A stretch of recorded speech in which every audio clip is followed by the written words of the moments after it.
ಒಡೆಯನು ರಕ್ಷಕನು ವಿಮೋಚಕನ ಅತಿ ಬೇಗನೆ ಬರಲಿರುವ ಮೊದಲಿಂಗನಾದಂಥ ಯೇಸು ಕ್ರಿಸ್ತ ನಾಮದಲ್ಲಿ ಎಲ್ಲರೂ ಹೊಂದಿಸ್ತಾ ಇದ್ದಾನೆ. ದೇವರು ನಮ್ಮನ್ನು ಆಶೀರ್ವಾದ ಮಾಡಲಿ. ಈ ಸಮಯದಲ್ಲಿ ನಾವು ನಮ್ಮ ಬಲಗೈನ ಮೇಲೆ ಕೆತ್ತೋಣ, ಈ ವಾಕ್ಯವನ್ನು ಅರಿಕೆ ಮಾಡೋಣ. ಯೆಹೋವನು ಒಳ್ಳೆಯವನು, ಆತನ ಕೃಪೆಯು ಶಾಶ್ವತವಾಗಿರುವುದು. ಯೆಹೋವನು ಒಳ್ಳೆಯವನು, ಆತನ ಕೃಪೆಯು ಶಾಶ್ವತವಾಗಿರುವುದು. ಯೆಹೋವನು ಒಳ್ಳೆಯವನು, ಆತನ ಕೃಪೆಯು ಶಾಶ್ವತವಾಗಿರುವುದು. ಆಮೇನ್, ಆಮೇನ್, ಆಮೇನ್. ಹಲ್ಲೆಲೂಯಾ. ಹಲ್ಲೆಲೂಯಾ. ಓಕೆ, ಈ ಸಮಯದಲ್ಲಿ ನಾವು ನೇರವಾಗಿ ದೇವರ ವಾಕ್ಯದ ಕಡೆಗೆ ಹೋಗೋಣ. ಅಪ್ಪರು ಅನೇಕ ಸಂಗತಿಗಳನ್ನು, ವಿಷಯಗಳನ್ನು ಈಗಾಗಲೇ ತಿಳಿಸಿದಂಥವರಾಗಿದ್ದಾರೆ. ಪ್ರಿಯರೇ, ನಾವು ಈ ಸಮಯದಲ್ಲಿ ವರ್ಷ ಯಾವ ವಾಕ್ಯ ಧ್ಯಾನ ಮಾಡಿದ್ವಿ? ಯಾರಾದ್ರೂ ನೆನಪು ಮಾಡ್ತೀರಾ? ವರ್ಷ ಯಾವೊಂದು ವಾಕ್ಯ ಇತ್ತು? ಯಾರಾದ್ರೂ ನೆನಪು ಮಾಡ್ತೀರಾ? ಯಾವ ವಿಷಯಗಳು? ಹಲ್ಲೆಲೂಯಾ. ಗುಡ್ ಫ್ರೈಡೇ ದಿವಸ ಯಾವ್ದಿರುತ್ತೆ ರೀ? ಯೇಸು ಸ್ವಾಮಿ ಶಿಲುಬೆ ಮೇಲೆ ಹೇಳಿರ್ತಕ್ಕಂಥ 7 ಮಾತುಗಳಲ್ವಾ ಅಂತೇಳಿ ನೀವು ಅನ್ಬೋದು. ಆದರೂ ಕೂಡ ನಾವು ಸುಮಾರು ವರ್ಷಗಳಿಂದ ನಾವು ಅದೇ 7 ಮಾತುಗಳಲ್ಲಿ ವಿಶಿಷ್ಟವಾಗಿರ್ತಕ್ಕಂಥ ರೀತಿಯಲ್ಲಿ ನಾವು ಧ್ಯಾನ ಮಾಡ್ತಾ ಬರ್ತಾ ಇದ್ದೇವೆ. ಪ್ರಿಯರು, ವರ್ಷ ನಾವು ನೋಡಿದ್ವಿ ಬಹು ಅಕ್ಷರದ ಮೂಲಕವಾಗಿ. ಮೊದಲನೇ ಮಾತು ಆತನು ಬೇಡಿಕೊಂಡನು ಎಂಬುದಾಗಿ, 2ನೇ ಮಾತು ಆತನು ಬೆಳಕನ್ನು ಕೊಟ್ಟನು ಎಂಬುದಾಗಿ, 3ನೇ ಮಾತು ಆತನು ಬಾಧ್ಯತೆಯನ್ನು ನಿರ್ವಹಿಸಿದನು ಎಂಬುದಾಗಿ, 4ನೇದಾಗಿ ಆತನು ಬಿಡಲ್ಪಟ್ಟನು ಎಂಬುದಾಗಿ, 5ನೇದಾಗಿ ಆತನು ಬಾಯಾರಿದನು ಎಂಬುದಾಗಿ, 6ನೇದಾಗಿ ಆತನು ಬಿಡುಗಡೆಯನ್ನು ತಂದನು ಎಂಬುದಾಗಿ, 7ನೇದಾಗಿ ಆತನು ನಮ್ಮೆಲ್ಲರಿಗೋಸ್ಕರವಾಗಿ ಬಲಿಯಾದನು ಎನ್ನುವಂಥ ಮಾತುಗಳನ್ನು ವರ್ಷದಲ್ಲಿ ನಾವು ಧ್ಯಾನ ಮಾಡಿದಂಥವರಾಗಿದ್ದೇವೆ. ಅದಕ್ಕಿಂತ ಮುಂಚಿತ ವರ್ಷ ನಾವು ನೋಡಿದವರಾಗಿದ್ದೇವೆ. ಯೇಸು ಸ್ವಾಮಿ ಶಿಲುಬೆಯಲ್ಲಿ ಹೇಳಿದಂಥ ಮೊದಲನೇ ಮಾತು ಅದು ಪಾಪ ಕ್ಷಮಾಪಣೆಯ ಮಾತಾಗಿ, 2ನೇ ಮಾತು ಪರದೇಶಿಗೆ ಪ್ರವೇಶ ಕೊಟ್ಟಂಥ ಮಾತಾಗಿ, 3ನೇ ಮಾತು ಪವಿತ್ರ ಪರಿವಾರವನ್ನು ಏರ್ಪಾಟು ಮಾಡಿದಂಥ ಮಾತಾಗಿ, 4ನೇ ಮಾತು ಪಾಪದ ಫಲವನ್ನು ಯೇಸು ಹೊಂದಿರುವಂಥ ಮಾತಾಗಿ, 5ನೇ ಮಾತು ಪರಿಶುದ್ಧ ದಾಹವನ್ನು ಆತನು ಹೊಂದಿರುವಂಥ ಮಾತಾಗಿ, 6ನೇ ಮಾತು ಯೇಸು ಶಿಲುಬೆಯಲ್ಲಿ ಪ್ರಕಟಣೆಯನ್ನು ಸಾರಿದ ಮಾತಾಗಿ, 7ನೇ ಮಾತು ಪರಲೋಕ ತಂದೆಯ ಅಧಿಕಾರ ಏನಾಗಿದೆ ಅದನ್ನು ತಿಳಿಸಿದ ಮಾತಾಗಿತ್ತು ಎಂಬುದಾಗಿ ನಾವು ನೋಡಿದಂಥವರಾಗಿದ್ದೇವೆ. ಪ್ರಿಯರೇ, ಹಲ್ಲೆಲೂಯಾ, ಪ್ರೈಸ್ ಲಾರ್ಡ್. ಅದಕ್ಕಿಂತ ಮುಂಚಿತ ವರ್ಷ ನಾವು ನೋಡಿದ್ದೇವೆ ಯೇಸು ಸ್ವಾಮಿ ಶಿಲುಬೆಯಲ್ಲಿ ಹೇಳಿದಂಥ ಈ 7 ಮಾತುಗಳನ್ನು ವಿ ಅಕ್ಷರದ ಮೂಲಕವಾಗಿ, ಅಕ್ಷರದ ಮೂಲಕವಾಗಿ ನಾವು ನೋಡಿದ್ದೇವೆ.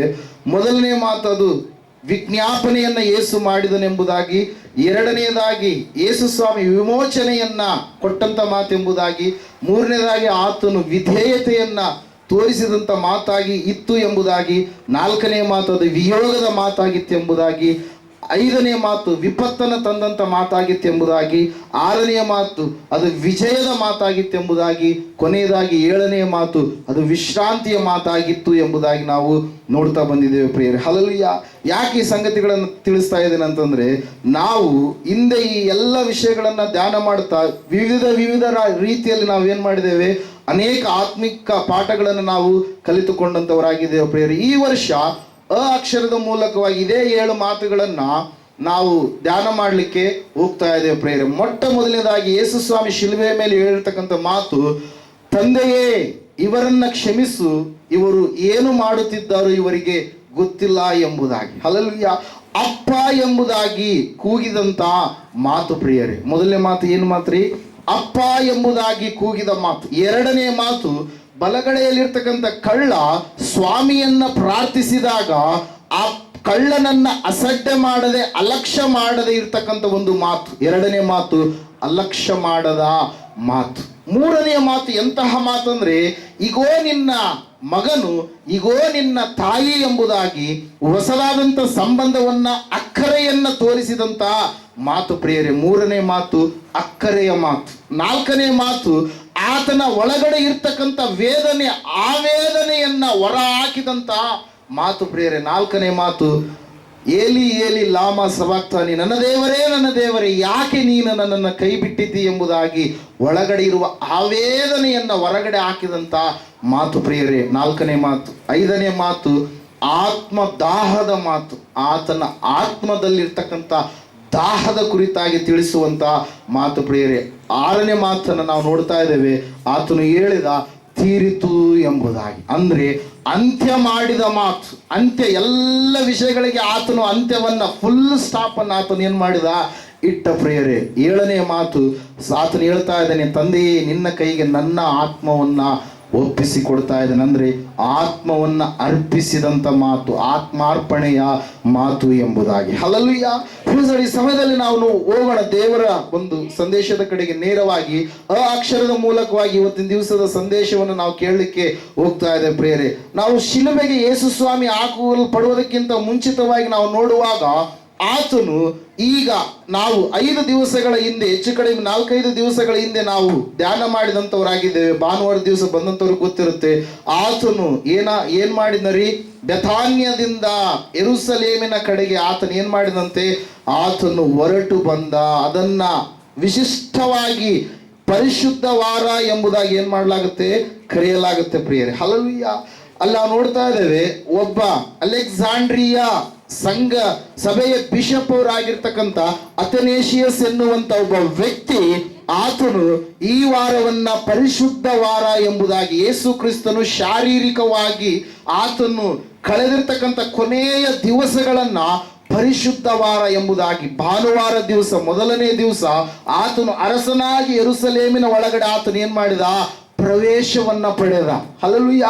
ಅಲ್ಲಿ ಓಸನ್ನ ಜಯ ಎಂಬುದಾಗಿ ಅನೇಕರು ಆತನನ್ನ ಆಡಿ ಹೊಗಳಿ ಕೊಂಡಾಡಿ, ನೀನೇ ನಮ್ಮ ರಾಜನು ಎಂಬುದಾಗಿ ಆತನನ್ನ ಏನ್ ಮಾಡಿದ್ರಿ, ಸ್ಮರಿಸಿದ್ರು ಪ್ರಿಯರೇ. 2ನೇ ದಿವಸ ಸೋಮವಾರ ದಿವಸ ಪರಿಶುದ್ಧ ವಾರದಲ್ಲಿ ನಾವು ನೋಡ್ತಾ ಇದ್ದೇವೆ, ಆತನು ಯೆರೂಸಲೇಮಿಗೆ ಜಯೋತ್ಸವ ಮಾಡಿದಾದ ಮೇಲೆ ಪುನಃ ಆತನು ಬೆಥಾನ್ಯಕ್ಕೆ ಏನ್ ಮಾಡ್ತಾ ಇದ್ದಾನೆ, ಶಿಷ್ಯರ ಸಂಗಡ ಆತನು ಮತ್ತೆ ರಾತ್ರಿಯ ಸಮಯದಲ್ಲಿ ಬೆಥಾನ್ಯಕ್ಕೆ ಹೋಗಿ ಮತ್ತೆ ಯೆರೂಸಲೇಮಿಗೆ ಆತನು ಏನ್ ಮಾಡ್ತಾ ಇದ್ದಾನೆ, ಬರಬೇಕಾದ್ರೆ ಆತನು ಅಲ್ಲಿ 2 ಸಂಘಟನೆಗಳನ್ನು ನಾವು ನೋಡ್ತಾ ಇದ್ದೇವೆ. ಮುಂಜಾನೆ ಆತನು ಬರ್ತಾ ಇರಬೇಕಾದ್ರೆ ಅಂಜೂರದ ಮರವನ್ನ ಆತನು ಏನ್ ಮಾಡ್ತಾ ಇದ್ದಾನೆ, ನೋಡ್ತಾ ಇದ್ದಾನೆ ಪ್ರಿಯರೇ. ಅದರಲ್ಲಿ ಅನೇಕವಾಗಿರುವಂತ ಹಸಿರಾದ ಎಲೆಗಳಿದಾವೆ.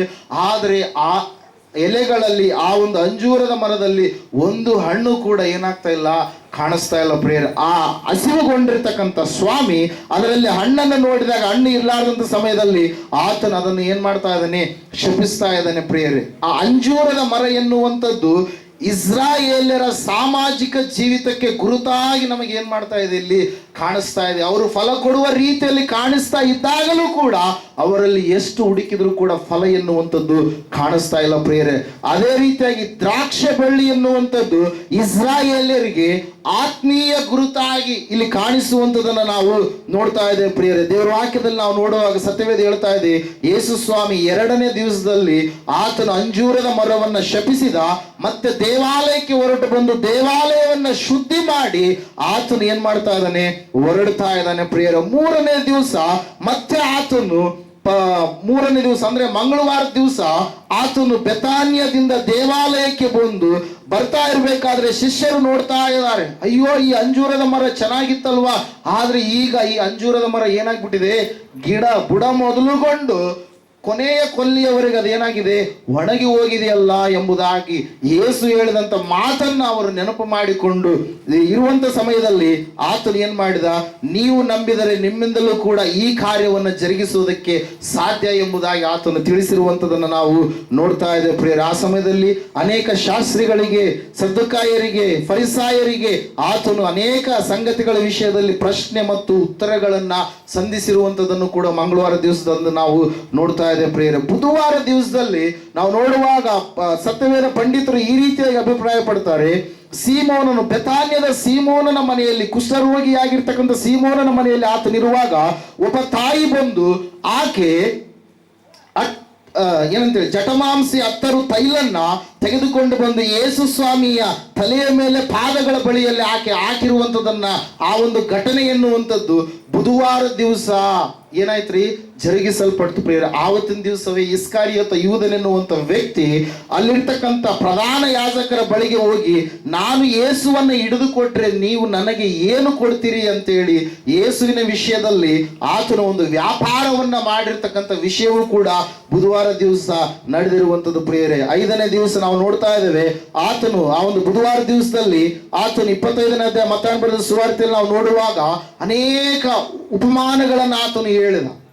ಆರತಿ ತಟ್ಟೆಯನ್ನು ತೆಗೆದುಕೊಂಡು ಬರುವಂತ ಬುದ್ಧಿಯುಳ್ಳ ಕನ್ನಿಕೆಯರ ವಿಷಯವಾಗಿ ಆಗಿರ್ಬೋದು, ಆ ಒಂದು ನಾಣ್ಯವನ್ನ ಬಚ್ಚಿಟ್ಟಿರ್ತಕ್ಕಂಥ ವ್ಯಕ್ತಿ, ತಲಾಂತನ್ನ ಸಂಪಾದನೆ ಮಾಡಿಕೊಂಡಂತ ವ್ಯಕ್ತಿಗಳ ವಿಷಯವಾಗಿರ್ಬೋದು, ಆಡುಗಳೋಪಾದಿಯಲ್ಲಿ ಕುರಿಗಳೋಪಾಯದಲ್ಲಿ ಜೀವಿಸಿದಂತ ವ್ಯಕ್ತಿಗಳ ವಿಷಯದಲ್ಲಾಗಿರ್ಬೋದು, ಆತನು ಈ ಎಲ್ಲ ಸಂಗತಿಗಳನ್ನ ಆ ಬುಧವಾರ ದಿವಸ ಆತನು ಹೇಳಿದ ಪ್ರಿಯರೇ. ಗುರುವಾರ ದಿವಸ ಆವತ್ತು ಯಹೂದ್ಯರಿಗೆ ಏನಾಗಿತ್ತು? ಪಸ್ಕಾ ಹಬ್ಬದ ಆಚರಣೆಯ ಸಂದರ್ಭವಾಗಿತ್ತು. ಪೆಂತಿಕೋಸ್ತು ಹಬ್ಬ, ಪರ್ಣಶಾಲೆಗಳ ಹಬ್ಬ ಎಂಬುದಾಗಿ ಕರೆಯುವಂತಹ ಒಂದು ಹಬ್ಬಗಳಲ್ಲಿ ಪಸ್ಕಾ ಹಬ್ಬ ಹತ್ತಿರವಿದ್ದ ಕಾರಣಕ್ಕಾಗಿ ಪಸ್ಕಾ ಹಬ್ಬಕ್ಕೆ ಯೇಸು ಸ್ವಾಮಿ ಹೇಳ್ತಾ ಇದ್ದಾರೆ ಏನಂತೇಳಿ, ನೀವು ನನಗೋಸ್ಕರವಾಗಿ ಒಂದು ಮನೆಯನ್ನು ಸಿದ್ಧ ಮಾಡ್ರಿ. ನಿಮಗೆ ಎದುರಿಗಾಗಿ ಒಬ್ಬ ವ್ಯಕ್ತಿ ಕೊಡವನ್ನು ಹೊತ್ಕೊಂಡು ಬರ್ತಾನೆ, ಆ ವ್ಯಕ್ತಿಗೆ ಹೇಳ್ರಿ, ಆ ವ್ಯಕ್ತಿ ಏನ್ ಮಾಡ್ತಾನೆ? ಸವರಿಸ್ತಾನೆ ಎಂಬುದಾಗಿ. ಆ ಗುರುವಾರ ದಿವಸದಂದು ಅವರು ಮೇಲಂತಸ್ತಿನ ಒಂದು ಮನೆಯಲ್ಲಿ ಪಸ್ಕವನ್ನು ಆಚರಿಸಿದರು. ಯೇಸು ಸ್ವಾಮಿ ಹೇಳಿದ, ಇದು ನನ್ನ ರೊಟ್ಟಿ, ಅಂದ್ರೆ ಈ ರೊಟ್ಟಿ ನನ್ನ ದೇಹವಾಗಿ ಇರುವುದಕ್ಕಾಗಿ ಕೊಡಲ್ಪಟ್ಟಿರ್ತಕ್ಕಂಥ ಒಂದು ರೊಟ್ಟಿಯಾಗಿ ಇದೆ. ಈ ನನ್ನ ದೇಹ ಇಡೀ ಮನುಷ್ಯರಿಗೋಸ್ಕರವಾಗಿ ಇದನ್ನು ನಾನೇನ್ ಮಾಡ್ತಾ ಇದ್ದೇನೆ? ಅರ್ಪಿಸ್ತಾ ಇದ್ದೇನೆ. ಆತನು ದ್ರಾಕ್ಷಾರಸವನ್ನು ತೆಗೆದುಕೊಂಡು ಹೇಳಿದ ಏನೆಂಬುದಾಗಿ ಅಂತಂದ್ರೆ, ಇದು ನನ್ನ ರಕ್ತ, ಹೊಸ ಒಡಂಬಡಿಕೆಯ ರಕ್ತ, ಇದು ಬಹುಜನ ಪಾಪ ಕ್ಷಮೆಗೋಸ್ಕರವಾಗಿ ಸುರಿಸಲ್ಪಡುವ ರಕ್ತ ಎಂಬುದಾಗಿ ಹೇಳಿ ಶಿಷ್ಯರಿಗೆ ಆತನು ಕೊಟ್ಟ. ಆ ಸಮಯದಲ್ಲಿ ನನ್ನನ್ನು ಹಿಡಿದುಕೊಡುವವನು ನನ್ನ ಒಂದು ಈ ಬಟ್ಟಲಿನಲ್ಲಿ ಕೈ ಅದ್ದುವವನೇ ಎಂಬುದಾಗಿ ಯೂದನ ವಿಷಯವಾಗಿ ಆತನು ಏನ್ ಮಾಡಿದರಿ? ತಿಳಿಸಿದ ಪ್ರಿಯರೇ. ತಿಳಿಸಿದಾದ ಮೇಲೆ ನಾವು ನೋಡ್ತಾ ಇದ್ದೇವೆ, ಆತನು ಪಸ್ಕ ಎನ್ನುವಂತ ಹಬ್ಬವನ್ನು ಆಚರಿಸಿದ ಮೇಲೆ ಶಿಷ್ಯರ ಸಂಗಡ ಗೆತ್ಸೆಮನೆ ತೋಟ ಎನ್ನುವಂತ ತೋಟದ ಕಡೆಗೆ ಅವ್ರು ಏನ್ ಮಾಡ್ತಾ ಇದ್ದಾರೆ? ಹೋಗ್ತಾ ಇದ್ದಾರೆ. ಆ ಸಮಯದಲ್ಲಿ ಯೂದನು 30 ಬೆಳ್ಳಿ ನಾಣ್ಯಗಳನ್ನ ಪಡೆದುಕೊಂಡವನಾಗಿ ಯೇಸು ಸ್ವಾಮಿಯನ್ನು ಹಿಡಿದುಕೊಡುವುದಕ್ಕಾಗಿ ಗೆತ್ಸೆಮನೆ ಎನ್ನುವಂತ ತೋಟದ ಕಡೆಗೆ ಆತನು ಏನ್ ಮಾಡ್ತಾ ಇದ್ದಾನೆ? ಅಲ್ಲಿರ್ತಕ್ಕಂಥ ಫರಿಸಾಯರು, ಮಹಾಯಾಜಕರ ಆಳುಗಳನ್ನ ಕರೆದುಕೊಂಡು ಬಂದು ಯೇಸು ಸ್ವಾಮಿಯ ಬಳಿಗೆ ಬಂದು ಯೇಸು ಸ್ವಾಮಿಯಲ್ಲಿ ಮೂರಾವರ್ತಿ ಪ್ರಾರ್ಥನೆ ಮಾಡಿರುವಂತದನ್ನು ನಾವು ನೋಡ್ತಾ ಇದ್ದೇವೆ. ಔಟರ್ ಸರ್ಕಲ್ ಅಲ್ಲಿ ನಾವು ನೋಡುವಾಗ 8 ಜನ ಶಿಷ್ಯಂದ್ರಿದ್ದಾನೆ. ಒಬ್ಬ ಶಿಷ್ಯನೇನೋ ಎಲ್ಲಿಗೆ ಹೋಗಿದ್ದಾನ್ರಿ? ಶತ್ರುಗಳ ಕೈ ಜೋಡಿಸಿದಾನೆ. 8 ಜನ ಶಿಷ್ಯರು ಔಟರ್ ಸರ್ಕಲ್ ಅಲ್ಲಿದ್ರೆ, ಇನ್ನರ್ ಸರ್ಕಲ್ ಅಲ್ಲಿ 3 ಶಿಷ್ಯರಿದ್ದಾರೆ, ಪೇತ್ರ, ಯೋಹಾನ, ಯಾಕೋಬ. ಅವರನ್ನ ಬಿಟ್ಟು ಮತ್ತೆ ಮುಂದಕ್ಕೆ ಆತನು ಹೋಗಿ ಏನ್ ಮಾಡ್ತಾ ಇದ್ದಾನೆ? ಮೂರಾವರ್ತಿ ಪ್ರಾರ್ಥನೆಯನ್ನ ಮಾಡಿದಾದ ಮೇಲೆ ಶಿಷ್ಯರಿಗೆ ಹೇಳ್ತಾ ಇದ್ದಾನೆ, ಇನ್ನೂ ನೀವು ನಿದ್ದೆ ಮಾಡ್ತಾ ಇದ್ದೀರಾ, ಇನ್ನೂ ನೀವು ನಿದ್ದೆ ಮಾಡಿ ದಣುವಾರಿಸಿಕೊಳ್ತಾ ಇದ್ದೀರಾ, ನನ್ನ ಸಮಯ ಬಂದಾಗಿದೆ ಎಂಬುದಾಗಿ ಹೇಳಿ ಆತನು ಆ ಸಮಯದಲ್ಲಿ ಶಿಷ್ಯರ ಸಮೀಪದಲ್ಲಿ ಆತನಿರುವಾಗ ಯೂದನು, ಇಸ್ಕರಿಯೋತ ಯೂದನ ಆತನ ಬಳಿಗೆ ಬಂದು ಯೇಸು ಸ್ವಾಮಿಗೆ ಮೋಸದ ಮುದ್ದನ್ನು ಕೊಟ್ಟು ಈತನೇ ಯೇಸು ಎಂಬುದಾಗಿ ಹಿಡಿದುಕೊಳ್ಳುವುದಕ್ಕಾಗಿ ಗುರುತಾಗಿ ಆ ಮೋಸದ ಮುದ್ದನ್ನು ಕೊಟ್ಟಾಗ ಯೇಸುವನ್ನು ಅವ್ರು ಏನ್ ಮಾಡಿದ್ರಿ? ಕಳ್ಳನೋಪಾದಿಯಲ್ಲಿ ಆತನಿಗೆ ಬೇಡಿಗಳನ್ನು ಹಾಕಿ ಆತನನ್ನು ಬಂಧಿಸಿ ಕರೆದುಕೊಂಡು ಹೋಗುವುದಕ್ಕಾಗಿ ಹೊರಟರು ಪ್ರಿಯರೇ. ಹಲ್ಲೆಲೂಯಾ. ಈ ಎಲ್ಲ ಘಟನೆಗಳು ಗುರುವಾರ ದಿವಸ ನಡೆದಿರುವಂಥದ್ದು, ಅಂದ್ರೆ ನಿನ್ನೆ ದಿವಸ. ಹಲ್ಲೆಲೂಯಾ.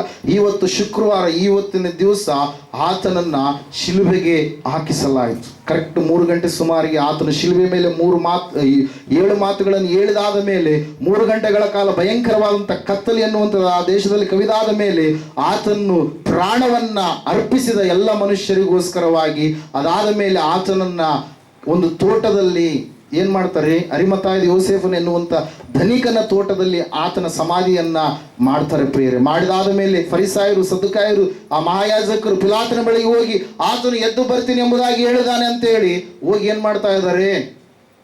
ಪಿಲಾತನ ಬಳಿಗೆ ಹೇಳಿದಂತ ಸಮಯದಲ್ಲಿ ಪಿಲಾತನ ಆ ಸಮಾಧಿಯನ್ನು ಕಾಯುವುದಕ್ಕೋಸ್ಕರವಾಗಿ ಶತಾಧಿಪತಿಗಳನ್ನ, ಕಾವಲುಗಾರರನ್ನು ಏನ್ ಮಾಡ್ತಾ ಇದ್ದಾನೆ? ನೇಮಿಸ್ತಾ ಇದ್ದಾನೆ ಪ್ರಿಯರೇ. ಈ ಎಲ್ಲ ಘಟನೆಗಳು ಯಾವಾಗ ನಡೆದವು? ಶುಕ್ರವಾರ ದಿವಸ ನಡೆದು. ಶನಿವಾರ ದಿವಸ ಯೇಸು ಸ್ವಾಮಿ ಎಲ್ಲಿದ್ದಾನೆ?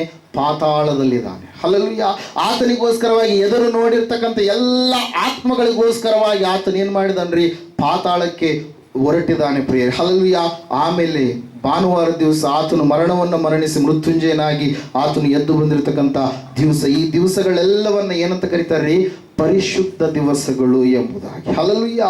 ಆದೇಶದ ಗುರುವಾರ ಅಂತೇಳಿ ಗುರುವಾರವನ್ನ ಯಾಕೆ ಕರೀತಾರೆ ಅಂತಂದ್ರೆ, ಯೇಸು ಸ್ವಾಮಿ ಆದೇಶವನ್ನು ಕೊಟ್ಟ ತನ್ನ ಶಿಷ್ಯರಿಗೆ, ನೀವು ಇದರಂತೆ ಮಾಡಿರಿ, ನನ್ನನ್ನು ಜ್ಞಾಪಕ ಮಾಡಿಕೊಳ್ಳುವುದಕ್ಕಾಗಿ ಪಸ್ಕವನ್ನ ಆಚರಿಸಿರಿ ಎಂಬುದಾಗಿ ಆತನು ಹೇಳಿದ ಕಾರಣಕ್ಕಾಗಿ ಅದನ್ನ ಆದೇಶದ ಗುರುವಾರ ಎಂಬುದಾಗಿ ಏನ್ ಮಾಡ್ತಾರ್ರಿ? ಕರೀತಾರೆ ಪ್ರಿಯರೇ. ಹಲ್ಲೆಲೂಯಾ. Praise Lord. ಈ ಸಮಯದಲ್ಲಿ ನೇರವಾಗಿ ನಾವು ದೇವರ ವಾಕ್ಯದ ಕಡೆಗೆ ಹೋಗೋಣ. ಯೇಸು ಸ್ವಾಮಿ ಆತನು ಹುಟ್ಟಿರುವಂಥದ್ದು ಸಾಯುವುದಕ್ಕಾಗಿ. ಆತನು ನಮ್ಮ ಎಲ್ಲರ ಶಾಪಗಳನ್ನ, ಪಾಪಗಳನ್ನ, ನಮ್ಮೆಲ್ಲರ ಕತ್ತಲೆಯ ಜೀವಿತವನ್ನ, ಅವಮಾನವನ್ನ, ಎಲ್ಲ ಭಯಂಕರವಾದಂಥ ಸ್ಥಿತಿಗತಿಗಳನ್ನ ಭರಿಸುವುದಕ್ಕಾಗಿಯೇ ಆತನು ಏನ್ ಮಾಡಿದರಿ? ನಮ್ಮ ಸ್ಥಾನವನ್ನ ತಾನು ತೆಗೆದುಕೊಳ್ಳುವುದರ ಮೂಲಕವಾಗಿ ನಮಗೋಸ್ಕರವಾಗಿ ಆತನು ಏನ್ ಮಾಡಿದ? ಸತ್ತನು ಪ್ರಿಯರೇ. ಹಲ್ಲೆಲೂಯಾ. Praise Lord. ಆತನ ಜೀವಿತವನ್ನು ನಾವು ನೋಡುವಾಗ ಆತನು ಅನೇಕವಾದ ರೀತಿಯಲ್ಲಿ ತನ್ನ ಜೀವಿತದ ಕುರಿತಾಗಿ ಆತನು ಬೋಧನೆಯನ್ನ ಮಾಡಿದ. ಪರಲೋಕದ ವಿಷಯವಾಗಿ ಪರಲೋಕದ ರಾಜ್ಯದ ಸುವಾರ್ತೆಯನ್ನ ಆತನು ಸಾರಿ ಹೇಳಿದ. ಆತನು ಪಾಪಿಗಳ ವಿಷಯದಲ್ಲಿ ಕರುಣೆಯನ್ನ ತೋರಿಸಿದ. ಆತನ ಕುರಿತಾಗಿ ನಾವು ನೋಡುವಾಗ ಸತ್ಯವೇದ ಹೇಳ್ತಾ ಇದೆ ಸ್ಪಷ್ಟವಾಗಿ, ಏನಂತ ಹೇಳಂತಂದ್ರೆ ಆತನು ಅನೇಕರಿಗೆ ಸ್ವಸ್ಥತೆಯನ್ನ ಮಾಡಿದ. ಆತನು ಕುರುಡರಿಗೆ ಕಣ್ಣುಗಳನ್ನು ಕೊಟ್ಟ, ಕುಂಟರು ನಡೆದಾಡುವಂತೆ ಮಾಡಿದ, ಅನೇಕರು ಮೂಕರು ಮಾತಾಡುವಂತೆ ಮಾಡಿದ. ಯಾರು ಬಲಹೀನರಾಗಿದ್ದಾರೋ, ಕೈ ಬಿಡಲ್ಪಟ್ಟಿದ್ದಾರೋ, ಯಾರು ಭಕ್ತಿಯ ವಿಷಯದಲ್ಲಿ ಬಿದ್ದು ಹೋದಂಥ ಸ್ಥಿತಿಯಲ್ಲಿದ್ದಾರೋ, ಯಾರು ಗರ್ವ ಅಹಂಕಾರದಿಂದ ಜೀವಿಸುವವರಾಗಿದ್ದಾರೋ, ಶಾರೀರಿಕ ಕೋರಿಕೆಗಳನ್ನೇ ಮಾಡುವವರಾಗಿದ್ದರು, ಗದರಿಸಬೇಕಾದವರನ್ನ ಗದರಿಸಿದ.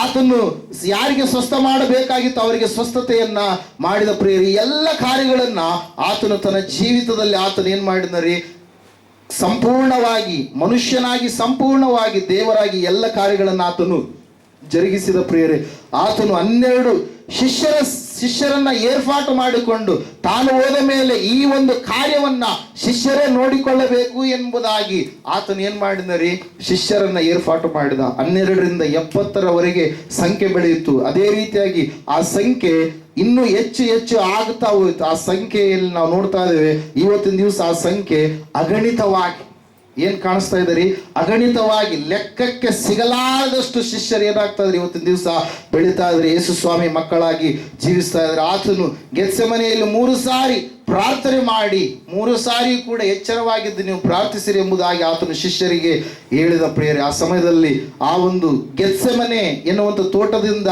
ಆತನನ್ನ ಕರೆದುಕೊಂಡು ಹೋಗ್ತಾ ಇದ್ದಾರೆ. ಪ್ರಿಯರೇ, ಕಳ್ಳನ್ನು ಕರೆದುಕೊಂಡು ಹೋದಂತೆ ಹೋಗ್ತಾ ಇದ್ದಾರೆ. ಯೇಸು ಸ್ವಾಮಿ ಹೇಳ್ತಾ ಇದ್ದಾನೆ ಅವರಿಗೆ ಏನಂತೇಳಿ, ನಾನು ದೇವಾಲಯದಲ್ಲಿ ಉಪದೇಶ ಮಾಡ್ತಾ ಇರುವಾಗ ನೀವು ನನ್ನನ್ನು ಹಿಡಿದುಕೊಂಡು ಹೋಗಲಿಲ್ಲ, ನಾನು ಸಮಾಜದ ಮಂದಿರದಲ್ಲಿ ಉಪದೇಶ ಮಾಡ್ತಾ ಇರುವಾಗ ನೀವು ನನ್ನನ್ನು ಹಿಡಿದುಕೊಂಡು ಹೋಗಲಿಲ್ಲ, ನಾನು ಸಮಾಜದಲ್ಲಿ ಜನರ ಮಧ್ಯದಲ್ಲಿ ಇರುವಾಗ ನೀವು ನನ್ನನ್ನು ಹಿಡಿದುಕೊಂಡು ಹೋಗಲಿಲ್ಲ, ಆದರೆ ಪ್ರವಚನಗಳು ನೆರವೇರುವ ಹಾಗೆ ಎಲ್ಲ ಕಾರ್ಯಗಳು ಜರುಗಬೇಕಾಗಿದೆ, ಅದಕ್ಕಾಗಿಯೇ ನೀವು ಈ ಸಮಯದಲ್ಲಿ ನನ್ನನ್ನು ಹಿಡಿದುಕೊಂಡು ಹೋಗೋದಕ್ಕೆ ಬಂದಿರಿ ಎಂಬುದಾಗಿ ಆತನ ಏನ್ ಮಾಡ್ತಾ ಇದ್ದಾನ್ರಿ, ಅವರಿಗೆ ತಿಳಿಸ್ತಾ ಇದ್ದಾನೆ. ಆ ಸಮಯದಲ್ಲಿ ಪೇತ್ರನು ತನ್ನ ಒಂದು ಕೈಯಲ್ಲಿ ಇರ್ತಕ್ಕಂಥ ಕತ್ತಿಯನ್ನು ತೆಗೆದುಕೊಂಡು ಒಬ್ಬ ಆಳನ್ನ ಹೊಡಿತಾ ಇದ್ದಾನೆ. ಪ್ರಿಯರೇ, ಹಲ್ಲೆಲೂಯಾ. ಒಬ್ಬ ಆಳು ಅಂದ್ರೆ ಯಾರ್ರಿ, ಬಂದಿರ್ತಕ್ಕಂಥ ಸೈನಿಕನ ಕಿವಿಯನ್ನ ಕತ್ತರಿಸ್ತಾ ಇದ್ದಾನೆ. Hallelujah.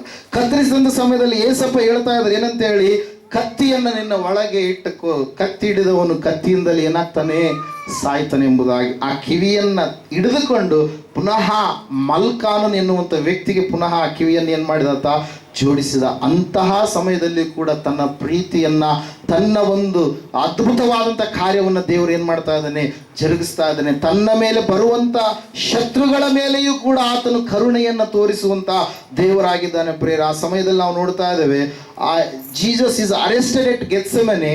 He was marched to the house of the former high priest Annas. ಅಂದ್ರೆ ಅನ್ನ ಎನ್ನುವಂತ ಹಿಂದೆ ಇರ್ತಕ್ಕಂಥ ಮಹಾಯಾಜಕನು, ಮಾಜಿ ಮಹಾಯಾಜಕನ ಬಳಿಗೆ ಆತನನ್ನ ಯೇಸು ಸ್ವಾಮಿಯನ್ನು ಕರೆದುಕೊಂಡು ಹೋಗ್ತಾರೆ.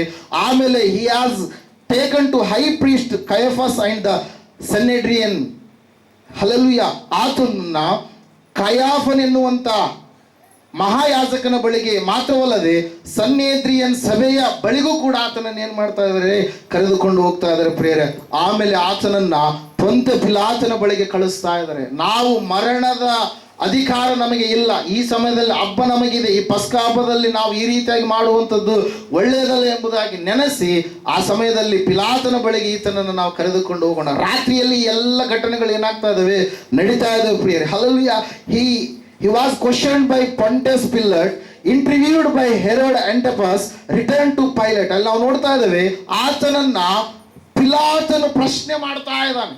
ಏನಂತೇಳಿ ಪ್ರಶ್ನೆ ಮಾಡ್ತಾ ಇದ್ದಾನೆ, ನಿನ್ನನ್ನು ಬಿಡಿಸುವ ಅಧಿಕಾರ ನನಗಿದೆ ಎಂಬುದಾಗಿ ಹೇಳಿ ಆತನಲ್ಲಿ ಯಾವ ತಪ್ಪು ಕಾಣಲಾರದಂತ ಸಮಯದಲ್ಲಿ ಈ ಒಂದು ಕೇಸ್ ನನ್ನ ವ್ಯಾಪ್ತಿಗೆ ಬರೋದಿಲ್ಲ, ಈ ಕೇಸ್ ಹೆರೋದನ ವ್ಯಾಪ್ತಿಗೆ ಬರುತ್ತೆ. ಅದಕ್ಕಾಗಿ ಹೆರೋದನ ಬಳಿಗೆ ಯೇಸು ಸ್ವಾಮಿಯನ್ನು ಏನ್ ಮಾಡ್ತಾ ಇದ್ದಾರೆ, ಕಳಿಸ್ತಾ ಇದ್ದಾರೆ. ಪ್ರಿಯರೇ, ಹೆರೋದನ್ ಯೇಸು ಸ್ವಾಮಿ ಸಮೀಪಕ್ಕೆ ಬಂದಾಗ, ಅಯ್ಯೋ ನಿನ್ನನ್ನು ಎಷ್ಟೋ ದಿವಸಗಳಿಂದ ನೋಡ್ಬೇಕಂತೇಳಿ ನಾನು ಅಂದುಕೊಳ್ತಾ ಇದ್ದೆ ಎಂಬುದಾಗಿ ನೆನೆಸಿ ಹೆರೋದನ್ ಏನ್ ಮಾಡ್ತಾ ಇದ್ದಾನ್ರಿ, ಹಾಸ್ಯವನ್ನ ಮಾಡ್ತಾ ಇದ್ದಾರೆ, ಪರಿಹಾಸ್ಯವನ್ನ ಮಾಡ್ತಾ ಇದ್ದಾರೆ, ಅಪಹಾಸ್ಯವನ್ನ ಮಾಡ್ತಾ ಇದ್ದಾರೆ. ನಮಗೋಸ್ಕರವಾಗಿ ಒಂದು ಅದ್ಭುತವನ್ನ ಮಾಡು ಎಂಬುದಾಗಿ ಆತನನ್ನು ಬೇಡ್ತಾ ಇದ್ದಾರೆ. ಹಲ್ಲೆಲೂಯಾ.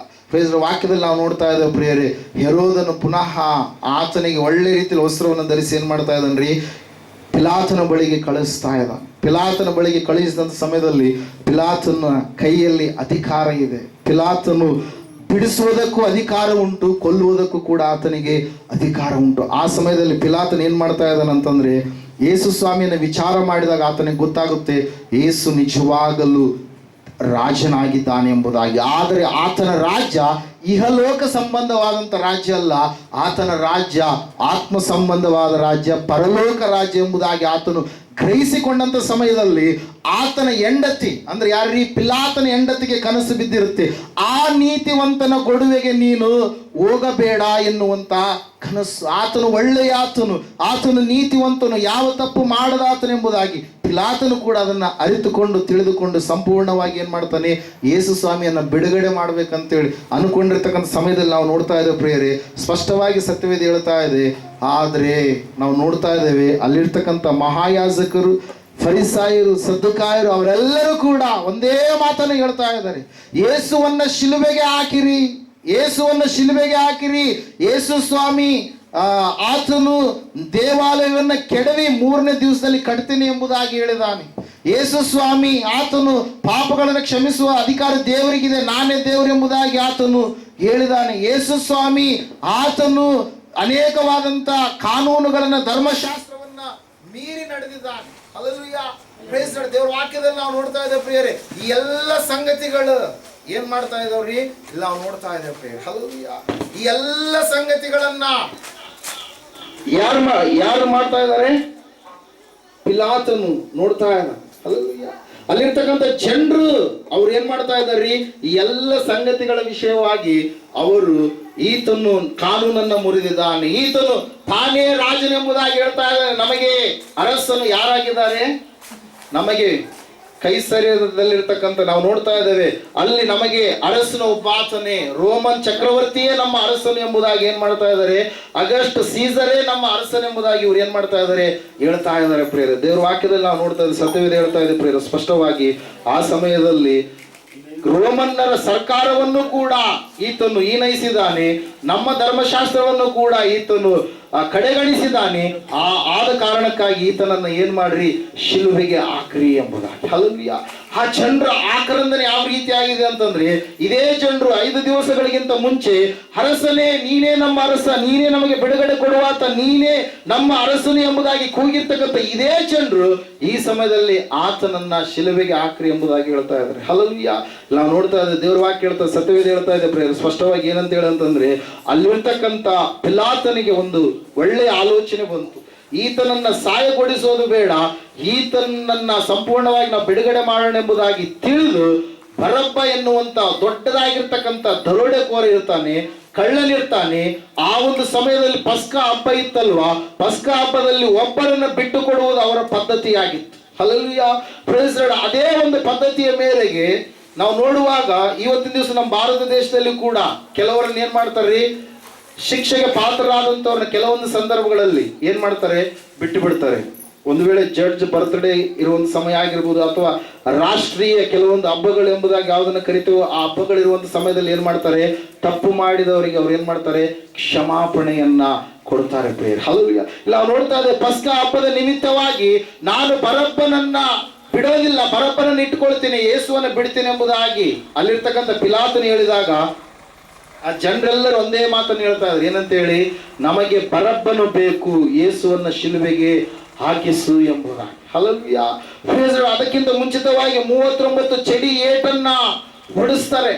ಹಲ್ಲೆಲೂಯಾ, ಆದ್ರೂ ಕೂಡ ಅಲ್ಲಿರ್ತಕ್ಕಂಥ ಆ ಜನರಿಗೆ ಏನಾಗಲ್ಲ, ತೃಪ್ತಿ ಅನ್ನುವಂಥದ್ದು ಆಗ್ತಾ ಇಲ್ಲ ಪ್ರಿಯರೇ. ದೇವರ ವಾಕ್ಯದಲ್ಲಿ ನಾವು ನೋಡ್ತಾ ಇದ್ದೇವೆ, ಸತ್ಯವೇದ ಸ್ಪಷ್ಟವಾಗಿ ತಿಳಿಸ್ತಾ ಇದೆ. ಆ ಸಮಯದಲ್ಲಿ ಯೇಸು ಸ್ವಾಮಿಯನ್ನ ಶಿಲುಬೆಗೆ ಹಾಕಿಸುವುದಕ್ಕೋಸ್ಕರವಾಗಿ ಆ ಪಿಲಾತನ ಏನ್ ಮಾಡ್ತಾ ಇದ್ದಾನೆ, ಒಪ್ಪಿಸಿಕೊಡ್ತಾ ಇದ್ದಾನೆ ಪ್ರಿಯರೇ. ಹಲ್ಲೆಲೂಯಾ, ಸುಮಾರು ಆತನ ಒಂದು ವಿಷಯವನ್ನು ನಾವು ನೋಡ್ತಾ ಇದ್ದೇವೆ. ಆತನು 6 ಗಂಟೆ ಸುಮಾರಿಗೆ, ಶುಕ್ರವಾರ ದಿವಸ ಗುಡ್ ಫ್ರೈಡೆ ಈವೆಂಟ್ಸ್ ಅನ್ನು ನೋಡುವಾಗ 6 ಗಂಟೆ ಸುಮಾರಿಗೆ ಆತನು ಪಿಲಾತನ ಬಳಿಯಲ್ಲಿ ಆತನ ಏನ್ ಮಾಡಿದ, ನಿಂತುಕೊಂಡಂತ ಸ್ಥಿತಿಯಲ್ಲಿದ್ದ ಪ್ರಿಯರೇ. ಹಲ್ಲೆಲೂಯಾ, ಆ ಒಂದು 6:30 ಸುಮಾರಿನಲ್ಲಿ ಆತನನ್ನ ಹೆರೋದನ ಬಳಿಗೆ ಕಳುಹಿಸಲಾಯಿತು. ಪುನಃ 7 ಗಂಟೆ ಸುಮಾರಿಗೆ ಆತನನ್ನ ಪಿಲಾತನ ಬಳಿಗೆ ಪುನಃ ಕರೆತಂದ್ರು. ಹಲ್ಲೆಲೂಯಾ, ಆ ಸಮಯದಲ್ಲಿ 7:30 ಆಸುಪಾಸಿನ ಸಮಯದಲ್ಲಿ ಆತನನ್ನ ಶಿಲುಬೆಗೆ ಹಾಕಿಸುವುದಕ್ಕೋಸ್ಕರವಾಗಿ ಅನ್ಯಾಯವಾದಂತ ತೀರ್ಪನ್ನ ಕೊಡಲಾಯಿತು ಪ್ರಿಯರೇ. ಆತನು ಶಿಲುಬೆಯನ್ನು ಹೊತ್ತುಕೊಂಡು ನಡೆಯುವುದಕ್ಕೆ ಪ್ರಾರಂಭ ಮಾಡಿದ 8 ಗಂಟೆ ಸುಮಾರಿಗೆ ಪ್ರಿಯರೇ. Hallelujah, praise Lord. ಆತನು ಶಿಲುಬೆಯನ್ನು ಹೊತ್ತುಕೊಂಡು ಹೋಗ್ತಾ ಇರಬೇಕಾದ್ರೆ ಅನೇಕ ಸಾರಿ ಆತನ ಏನ್ ಮಾಡ್ತಾನೆ, ಕೆಳಗಡೆ ಬೀಳ್ತಾನೆ ಪ್ರಿಯರೇ. ಆತನನ್ನ ಶಿಲುಬೆಗೆ ಹಾಕು ಎಂಬುದಾಗಿ ಒಂದು ಆಜ್ಞೆಯನ್ನ ಕೊಟ್ಟಂತ ಒಂದು ಸ್ಥಳ ಮೊದಲುಗೊಂಡು ಆ ಒಂದು ಶಿಲುಬೆಗೆ ಹಾಕಿಸುವಂತ ಕಲ್ವಾರಿ ಗುಡ್ಡದವರೆಗೆ 14 ಸ್ಟೇಷನ್ಸ್ ಗಳೆಂಬುದಾಗಿ ನಾವು ಏನ್ ಮಾಡ್ತೀವಿ, ಅವುಗಳನ್ನ ಕರಿತಾ ಇದ್ದೇವೆ ಪ್ರಿಯರೇ. Hallelujah, praise Lord. ಆತನನ್ನ ಮೊದಲನೇದಾಗಿ ಸ್ಟೇಷನ್ ನಾವು ನೋಡುವಾಗ ಆತನನ್ನ ಸಾಯಿಸ್ರಿ ಎಂಬುದಾಗಿ, ಶಿಲುಬೆಗೆ ಹಾಕ್ಸ್ರಿ ಎಂಬುದಾಗಿ ಏನ್ ಬಂತಂತೆ, ಮೊದಲನೇದಾಗಿ ಒಂದು ತೀರ್ಪು ಬಂತು. ಎರಡನೇದಾಗಿ ಯೇಸು ಸ್ವಾಮಿ ಶಿಲುಬೆಯನ್ನು ಹೊತ್ತುಕೊಂಡು ಆತನ ಏನ್ ಮಾಡ್ತಾ ಇದ್ದಾನೆ, ತೆರಳುತ್ತಾ ಇದ್ದಾನೆ. ಯೇಸು ಸ್ವಾಮಿ ಮೊಟ್ಟ ಮೊದಲನೇ ಸಾರಿ ಶಿಲುಬೆಯನ್ನ ಎತ್ತಿಕೊಂಡು ಹೋಗ್ತಾ ಇರಬೇಕಾದ್ರೆ ಮೊದಲನೇ ಸಾರಿ ಆತನು ಕೆಳಗಡೆ ಬಿದ್ದ ಪ್ರಿಯರೇ. ಹಲ್ಲೆಲೂಯಾ. ನಾಲ್ಕನೇದಾಗಿ ಯೇಸು ಸ್ವಾಮಿ ತನ್ನ ತಾಯಿಯನ್ನ ಮರಿಯಳನ್ನ ಏನ್ ಮಾಡ್ತಾ ಇದ್ದಾನೆ, ಭೇಟಿ ಆಗ್ತಾ ಇದ್ದಾನೆ ಪ್ರಿಯರೇ. ಹಲ್ಲೆಲೂಯಾ. ಐದನೇದಾಗಿ ನಾವು ನೋಡ್ತಾ ಇದ್ವಿ, ಯೇಸು ಸ್ವಾಮಿ ಭಾರವಾದಂತಹ ಶಿಲುಬೆಯನ್ನು ಹೊತ್ತುಕೊಂಡು ಹೋಗಲಾರದಂತ ಸ್ಥಿತಿಯಲ್ಲಿ ಇರಬೇಕಾದ್ರೆ ಅಲ್ಲಿರ್ತಕ್ಕಂಥ ಸೋಲ್ಜರ್ಸ್, ಸೈನಿಕರು ಯಾರಿದ್ದಾರೋ ಅವರು ಕುರೇನ್ಯದ ಸೀಮೋನನ್ ಎನ್ನುವಂತ ವ್ಯಕ್ತಿಗೆ ಯೇಸು ಸ್ವಾಮಿಯ ಶಿಲುಬೆಯನ್ನು ಏನ್ ಮಾಡ್ತಾ ಇದ್ದಾರೆ, ಕೊಡ್ತಾ ಇದ್ದಾರೆ. ಆ ವ್ಯಕ್ತಿ ಹೊತ್ತುಕೊಳ್ಳಲಾರದೆ ಹೊತ್ತುಕೊಂಡು ಏನ್ ಮಾಡಿದ್ದಾರೆ, ಆತನು ಬಿಟ್ಟು ಮತ್ತೆ ಹೋಗ್ಬಿಟ್ಟು. ಆ ಸಮಯದಲ್ಲಿ ವೆರೋನಿಕಾ ಎನ್ನುವಂತ ಒಬ್ಬ ತಾಯಿ ಬಂದು ಯೇಸು ಸ್ವಾಮಿಯ ಮುಖವನ್ನ ಒರೆಸಿದಂತ ಸಮಯದಲ್ಲಿ ಯೇಸು ಸ್ವಾಮಿಯ ಒಂದು ಮುಖದ ಚಿತ್ರಣ ಆಕೆ ಒಂದು ವೇಲಲ್ಲಿ ಏನಾಯ್ತ್ರಿ, ಚಿತ್ರಿಸಲ್ಪಡ್ತು. ಇವತ್ತಿನವರೆಗೂ ಕೂಡ ಅದು ಚರಿತ್ರೆಯಲ್ಲಿ ಇರುವಂತದನ್ನು ನಾವು ನೋಡ್ತಾ ಇದ್ದೀವಿ. ಇವತ್ತಿನವರೆಗೂ ಕೂಡ ಅದನ್ನು ಶೇಖರಿಸಿರುವಂತದನ್ನು ನಾವು ನೋಡ್ತಾ ಇದ್ದೇವೆ ಪ್ರಿಯರ. ಆ ತಾಯಿ ಹೆಸರು ವೆರೋನಿಕಾ ಎಂಬುದಾಗಿ. ಹಲ್ಲೆಲೂಯಾ. ಎರಡನೇ ಸಾರಿ ಯೇಸು ಸ್ವಾಮಿ, ಏಳನೇದಾಗಿ ನಾವು ನೋಡ್ತಾ ಇದ್ದೇವೆ, ಎರಡನೇ ಸಾರಿ ಯೇಸು ಸ್ವಾಮಿ ಮತ್ತೆ ಆತನ ಶಿಲುಬೆಯನ್ನು ಹೊತ್ತುಕೊಂಡು ಹೋಗ್ಬೇಕಾದ್ರೆ ಕೆಳಗಡೆ ಬಿದ್ದ ಪ್ರಿಯರ. ಆ ಸಮಯದಲ್ಲಿ ಎಂಟನೇದಾಗಿ ಆತನು ಯೆರೂಸಲೇಮಿನ ಸ್ತ್ರೀಯರನ್ನ ಆತನ ಏನ್ ಮಾಡ್ತಾ ಇದ್ದಾನೆ, ನೋಡ್ತಾ ಇದ್ದಾನೆ. ನೋಡಿ ಅವರೆಲ್ಲರೂ ಅಳ್ತಾ ಇದ್ದಾರೆ.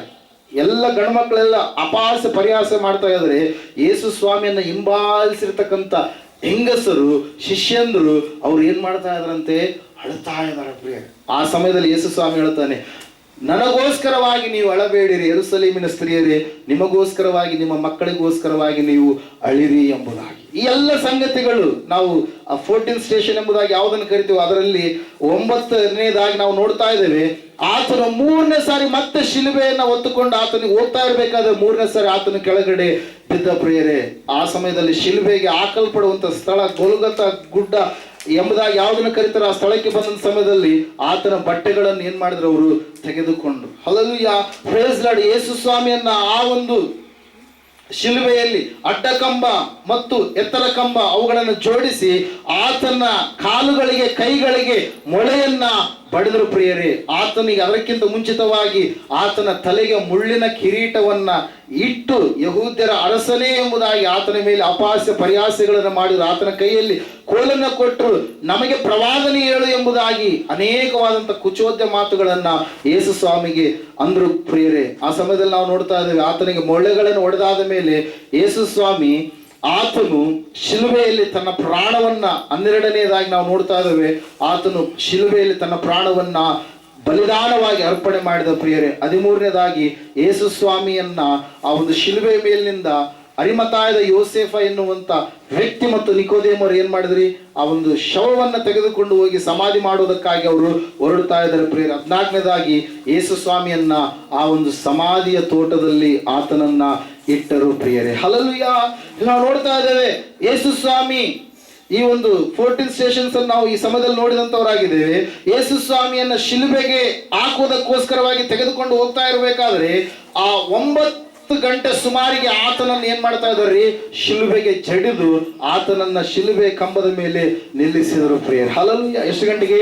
9 ಗಂಟೆ ಸುಮಾರಿಗೆ. 9 ಗಂಟೆಯಿಂದ 3 ಗಂಟೆವರೆಗೆ, ಅಂದ್ರೆ 6 ತಾಸುಗಳವರೆಗೆ ಯೇಸು ಸ್ವಾಮಿ ಏನ್ ಮಾಡಿದನ್ರಿ, ಶಿಲುಬೆಯ ಮೇಲೆಯೇ ಇದ್ದಾನೆ. ಹಲ್ಲೆಲೂಯಾ. ಎಷ್ಟು ತಾಸು ರೀ? 6 ತಾಸುಗಳವರೆಗೆ ಯೇಸು ಸ್ವಾಮಿ ಶಿಲುಬೆಯ ಮೇಲೆ ಇದ್ದಾನೆ. ಶಿಲುಬೆಯ ಮೇಲೆ ಇರುವಂತ ಸಮಯದಲ್ಲಿ ಆತನು ಮೊಟ್ಟ ಮೊದಲನೇದಾಗಿ ಇಷ್ಟು ಹೊತ್ತು ಬಾಯಿ ತೆರೆಯದ ಯೇಸು ಸ್ವಾಮಿ, ಇಷ್ಟು ಹೊತ್ತು ಏನೆಲ್ಲ ಮಾತುಗಳು ಮಾತಾಡಿದ್ರು ಕೂಡ ಒಂದು ಮಾತಿಗೂ ಕೂಡ ಪ್ರತ್ಯುತ್ತರವನ್ನು ಕೊಡದಂತ ಯೇಸು ಸ್ವಾಮಿ ಈ ಸಮಯದಲ್ಲಿ ಆತನು ಮೌನಿಯಾಗಿರುವಂತ ಯೇಸು ಸ್ವಾಮಿ ಆತನ ಕಾಲುಗಳನ್ನ ಏನ್ ಮಾಡಿದ್ದಾರೆ, ಕೈ